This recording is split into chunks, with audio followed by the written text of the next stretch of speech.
In the heart of the Black Death, where entire villages vanished without a trace, there was one place that remained untouched by the plague, but at a terrifying cost. Imagine walking into a village, believing you're there to save them. But what you find instead is something far worse than you could ever imagine. You'll want to know what happens next. Trust me. Because the truth? It's a decision between your life and your soul. Dr. Elias, a plague doctor, arrives in this isolated village, searching for answers to an unexplainable mystery. No sick, no dead, nothing at all. Just a strange, chilling calm.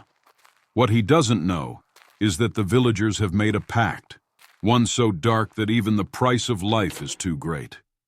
Will he uncover the horrifying truth before it's too late? Or will he become the next offering? You must keep watching. This story isn't over until you've seen it all. The price of survival in this village isn't just blood. It's far worse, and soon, you'll see why. Stay tuned, because what's coming next might just make you question everything you thought you knew. Our story begins with Dr. Elias, an experienced plague doctor, covered head to toe in his dark, bird-like mask and robes. He had seen enough death to know its stench, its terror. But when he arrived in this village, there was something different in the air. As I approached the village, I could feel something in the air, an unnatural stillness. No cries of the sick, no desperate prayers for salvation. Only silence, and a strange, unsettling calm. The villagers watched him closely as he entered, their faces pale and drawn. Yet there were no signs of sickness, none at all. Why have you not fallen to the plague like the others? What is your secret? We are protected. By him. Intrigued, Dr. Elias continued his investigation. The villagers were tight-lipped, but the air grew heavier with each passing moment. There was talk of a deity, one they believed offered protection in exchange for something darker. Protection. For a price? This was not a gift from God. There was something wrong about it. Later that night, Elias couldn't shake the feeling that something was watching him. He ventured into the village square, where an ancient well stood at its center, covered in strange symbols. It was there that he saw the truth. No, this cannot be. This is not protection. This is a pact. As Elias peered closer, he saw what they were offering, the lifeless body of a villager. It had been placed at the base of the well, where the villagers gathered every night to pray. They weren't praying for salvation. They were making a sacrifice. The Red Plague spares us because we honor him. We offer the blood of the innocent to keep the darkness away. Come, join me. The ritual was grotesque. The villagers, once ordinary men and women, were now consumed by their devotion.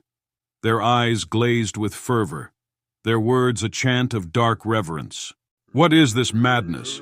What have you done? We have made our choice, Doctor. We are safe, for now. Elias could feel his skin crawl. The very air seemed thick with malevolent energy. The villagers' devotion was not born of faith. It was born of fear. Fear of what lay beneath the surface, in the depths of the well.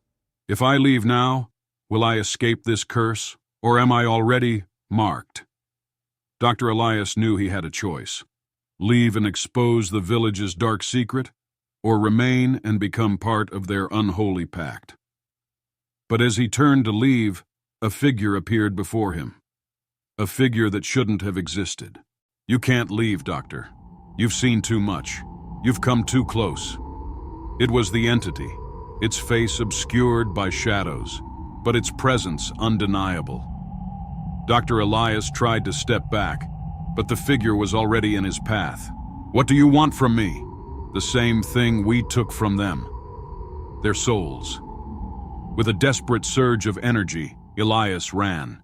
He pushed through the crowd, but the villagers, now lost in their frenzy, didn't seem to notice. They were bound to the entity, their minds trapped. "Let me go! I have done nothing to deserve this." The voice from the well echoed in his ears, growing louder with each step. "Your soul is already mine. No, no, I am not part of this." With one final burst of strength, he reached the village's gates. But as he looked back, he saw the well. It seemed to stare back at him.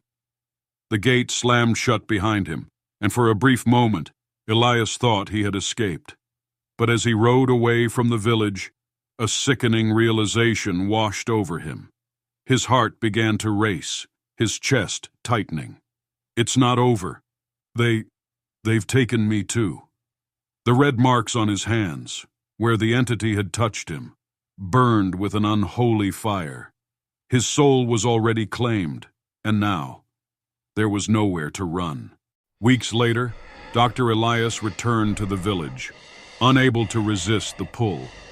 The villagers had disappeared, but the well remained, the ritual still fresh in his mind. And as he looked into the dark waters, he saw his own reflection, distorted, hollow. "I didn't escape. I never had a chance." And so the cycle continued, as it always had. In a time of death, the price of life was the soul. And with each life taken, the entity grew stronger. The story doesn't end here. It's up to you to decide what you would have done. Would you have stayed, or would you have run? I want to hear your thoughts. Do you think anyone could survive that village's curse? Drop your comments below and share your theories. If you don't want to miss out on the rest of the story, make sure to subscribe, like, and share this with those who need to hear it. Trust me, you won't want to miss what's coming next. Stay with us, and let's uncover the truth together.